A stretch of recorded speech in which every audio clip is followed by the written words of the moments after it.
বা বিহাৰত বানপানী হোৱাৰ লগে লগে যে 1000 কোটি টকা পেকেজ দিয়ে এনেকুৱা ধৰণৰ আচলতে অসমীয়াৰ আৱেগক লৈ খেতালি খেলা অসমীয়া মানুহক ফুচুলাই গোটেই ৰাজনীতি কৰিব পৰা বিষয়বিলাকক লৈ আমি সদৌ অসম ছাত্ৰ সন্থা অসন্তুষ্টি প্ৰকাশ কৰিছোঁ আৰু আমি স্পষ্টকৈ ক'ব বিচাৰিছোঁ এটা কথা যে অসমৰ বান পৰিস্থিতিক লৈ চৰকাৰখন একেবাৰে উদ্বিগ্ন নহয় মাৰাঠা জাতীয়তাবাদটোৰ কাৰণে তাত তেখেতসকলৰ শিৱসেনাই যেনেকৈ কাম কাজ কৰি আহিছে অসম সেনাই কিন্তু অসমত এই কাম কাজবিলাক আগবঢ়াই লৈ যাব অসম সেনাৰ বিভিন্ন ধৰণৰ কাম কাজ থাকিব থলুৱা নিযুক্তিৰ ওপৰত বিশেষভাৱে গুৰুত্ব প্ৰদান কৰিব আমি অফিচ কাৰ্যালয় এইবিলাকত যাতে অসমীয়া ভাষাটোৰ দপদপনি চলে তাৰ কাৰণে ইতিমধ্যে তেখেতসকলে স্মাৰকপত্ৰ দিছে আৰু ইতিমধ্যে আমি এটা ছাৰ্ভে কৰিছোঁ অসম সেনা আৰু ছাত্ৰ সন্থাই যে অসমত যিবিলাক প্ৰাইভেট কোম্পানী আছে যিবিলাক কোম্পানীয়ে ব্যক্তিগত প্ৰতিষ্ঠানে ইয়াত কাম কাজ কৰি মুনাফা লুটি আছে সেই কোম্পানীবিলাকত কিমান আচলতে অসমীয়া মানুহ মকৰল হৈ আছে আৰু কি পদত মকৰল হৈ আছে মকৰল হৈ থকা পদবিলাক আমাৰ প্ৰাৰ্থীসকলৰ যোগ্যতাৰ ভিত্তিত দিয়া হৈছেনে নাই আৰু যদি দিয়া হোৱা নাই প্ৰত্যেকটো ব্যক্তিগত প্ৰতিষ্ঠানৰ ওচৰলৈ যোৱা হ'ব আমাৰ অসমীয়া মানুহে যোগ্যতাৰ ভিত্তিত তাত মকৰল পাব লাগিব খৰালিৰ দিনত এই বান পৰিস্থিতিক নিয়ন্ত্ৰণ কৰিবৰ কাৰণে ব্যৱস্থা গ্ৰহণ কৰিব লাগিছিলে এই কাম কাজখিনি নকৰিলে প্ৰধানমন্ত্ৰী ডাঙৰীয়াই যোগাসন কৰোঁতে যেনেকৈ ডিঙিত গামোচাখন লৈ থাকে অসমীয়াৰ আৱেগ জাগি উঠে অসমত যেতিয়া বান পৰিস্থিতিত অসমীয়া মানুহে ককবকাই ডিঙিৰলৈকে ককবকাই থাকে তেতিয়া তেওঁৰ অসমীয়া মানুহলৈ যে মনত নপৰে সেই কথা বতৰাবিলাক আমি ইয়াত আলোচনা কৰিছোঁ আৰু শেহতীয়াকৈ অসমৰ পৰিস্থিতি খুব ভয়াৱহ যদিও সেই ভয়াৱহ পৰিস্থিতিৰ মাজতে আমি সদৌ অসম ছাত্ৰ সন্থা অসম উন্নতি সভা আৰু অসম সেনাৰ আমি ৰাজ্যিক কাৰ্যনিৰ্বাহকৰ সভা আজি যৌথভাৱে অনুষ্ঠিত কৰিছোঁ আৰু এই সভাত বিভিন্ন ধৰণৰ সিদ্ধান্ত গ্ৰহণ কৰা হৈছে আৰু প্ৰথমটো সিদ্ধান্ত আজি আমি এই সভাত বান পৰিস্থিতিৰ সন্দৰ্ভত আমি বিশদভাৱে আলোচনা কৰিছোঁ আৰু বান পৰিস্থিতিৰ সন্দৰ্ভত আলোচনা কৰি আমি চৰকাৰক ধিক্কাৰ জনাইছোঁ যে এই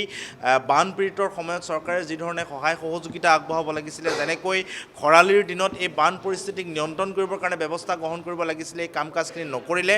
প্ৰধানমন্ত্ৰী ডাঙৰীয়াই যোগাসন কৰোঁতে যেনেকৈ ডিঙিত গামোচাখন লৈ থাকে অসমীয়াৰ আৱেগ জাগি উঠে অসমত যেতিয়া বান পৰিস্থিতিত অসমীয়া মানুহে ককবকাই ডিঙিৰলৈকে ককবকাই থাকে তেতিয়া তেওঁৰ অসমীয়া মানুহলৈ যে মনত নপৰে সেই কথা বতৰাবিলাক আমি ইয়াত আলোচনা কৰিছোঁ আৰু আমি প্ৰধানমন্ত্ৰীগৰাকীক স্পষ্টকৈ কৈছোঁ এতিয়া অসমীয়া মানুহৰ অৱস্থা বেয়া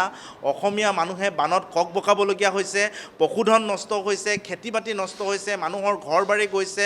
এখন গাঁও ব্ৰহ্মপুত্ৰৰ বুকুত নদীৰ বুকুত জাহ গৈছে ইয়াৰ পিছতো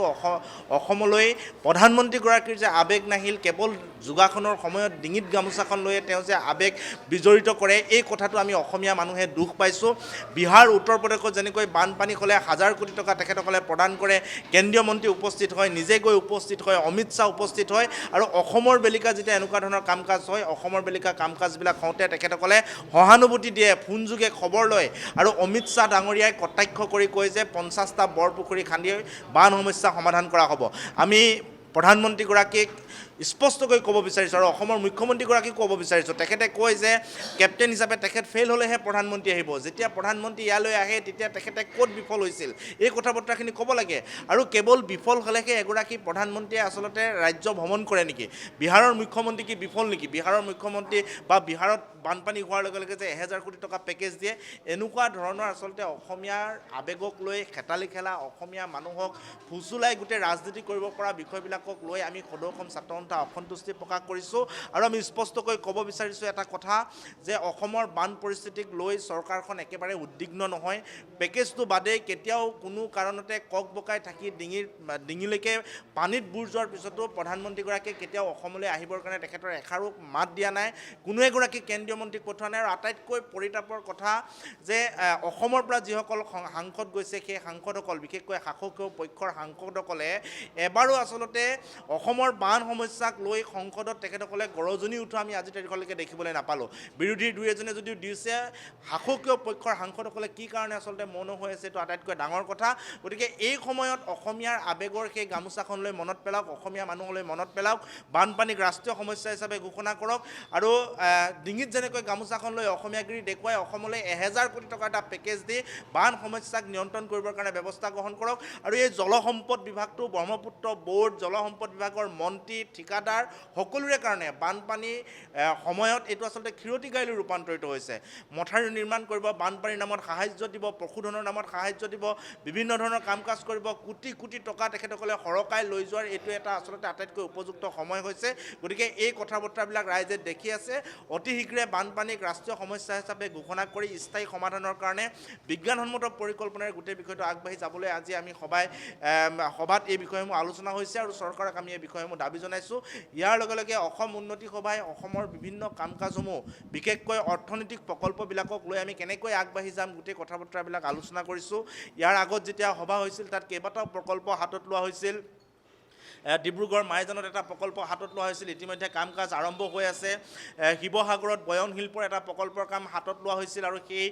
প্ৰকল্পটো ইতিমধ্যে উদ্বোধন কৰা হৈছে। আৰু সেই প্ৰকল্পত নিৰ্মিত বা সেই প্ৰকল্পৰ পৰা উৎপাদিত হোৱা গামোচা, আজি মই যিখন ডিঙিত লৈ আছোঁ, ইয়াত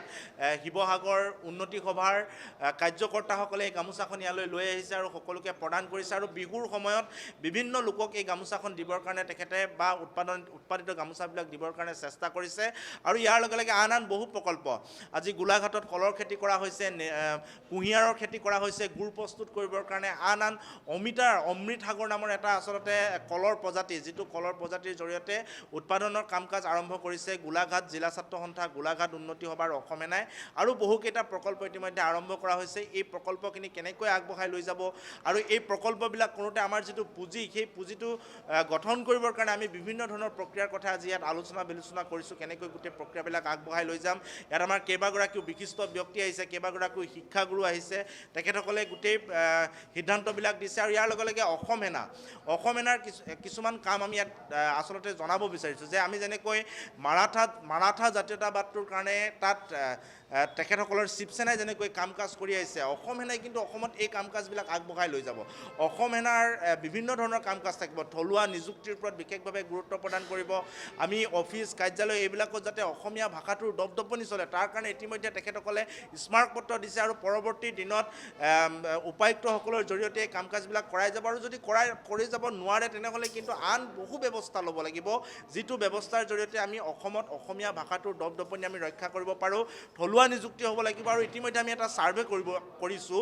অসম সেনা আৰু ছাত্ৰ সন্থাই, যে অসমত যিবিলাক প্ৰাইভেট কোম্পানী আছে, যিবিলাক কোম্পানীয়ে ব্যক্তিগত প্ৰতিষ্ঠানে ইয়াত কাম কাজ কৰি মুনাফা লুটি আছে, সেই কোম্পানীবিলাকত কিমান আচলতে অসমীয়া মানুহ মকৰল হৈ আছে আৰু কি পদত মকৰল হৈ আছে। মকৰল হৈ থকা পদবিলাক আমাৰ প্ৰাৰ্থীসকলৰ যোগ্যতাৰ ভিত্তিত দিয়া হৈছেনে নাই, আৰু যদি দিয়া হোৱা নাই প্ৰত্যেকটো ব্যক্তিগত প্ৰতিষ্ঠানৰ ওচৰলৈ যোৱা হ'ব। আমাৰ অসমীয়া মানুহে যোগ্যতাৰ ভিত্তিত তাত মকৰল পাব লাগিব। বহিৰাজ্যৰ পৰা এজন আহি ইয়াত মকৰল পাব, এই কথা বতৰাবিলাক মানি লোৱা নহ'ব। সমগ্ৰ অসমতে এই ছাৰ্ভেটো কৰা হ'ব। আজি সিদ্ধান্ত গ্ৰহণ কৰা হৈছে ছাত্ৰ সন্থা অসম সেনাই আমি যুটীয়াভাৱে এই জৰীপটো কৰিম আৰু জৰীপটো কৰাৰ পিছত পৰৱৰ্তী ব্যৱস্থা আমি গ্ৰহণ কৰিম। আৰু প্ৰতিটো ব্যক্তিগত প্ৰতিষ্ঠানে অসমত থাকি অসমীয়া মানুহক যোগ্যতাৰ ভিত্তিত চাকৰি দিব লাগিব আৰু প্ৰথম প্ৰায়ৰিটি হ'ব লাগিব, এইটো স্পষ্ট কথা। আৰু আন বহু পৰিকল্পনা, আন বহু আঁচনি হাতত লোৱা হৈছে। সেই আঁচনিসমূহ পৰৱৰ্তী দিনত কেনেকৈ সাকাৰ ৰূপ প্ৰদান কৰিব পাৰি তাৰ কাৰণে আমি গোটেই কাম কাজসমূহ আগবঢ়াই লৈ গৈছোঁ।